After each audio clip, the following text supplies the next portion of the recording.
বরবটি আলুর রেসিপি কার কার ভালো লাগে? আমার কিন্তু ভালো লাগে না, তবে মা এরকম ভাবে রান্না করেছিল, আমি এক থালা ভাত চেটে পুটে খেয়ে নিয়েছিলাম। কিভাবে রান্না করলো দেখতে থাকুন। বরবটি আলুটাকে একটু লবণ, হলুদ আর ধনে গুঁড়ো দিয়ে হালকা করে সেদ্ধ করে নিতে হবে। পাত্রে হলুদ, লঙ্কা গুঁড়ো, ধনে গুঁড়ো, লবণ আর জিরে, অল্প একটু পানি দিয়ে মশলাটাকে ভিজিয়ে রাখতে হবে। তারপর একটা কড়াইয়ের মধ্যে অল্প একটু তেল দিয়ে তাতে জিরের ফোড়ন দিয়ে কাঁচা লঙ্কা আর পেঁয়াজ কুচি আর অল্প একটু চিনি দিয়ে পেঁয়াজটাকে ভালো করে নাড়াচাড়া করতে হবে। পেঁয়াজটা লাল হয়ে আসলে তাতে মশলা ভিজানোটা দিয়ে দিতে হবে।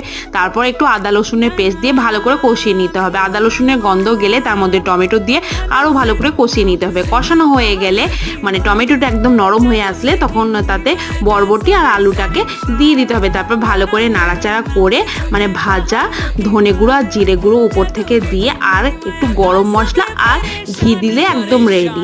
কেমন লাগলো অবশ্যই কমেন্ট করে জানান। ভালো লাগলে রেসিপি পাওয়ার জন্য আমার চ্যানেলটাকে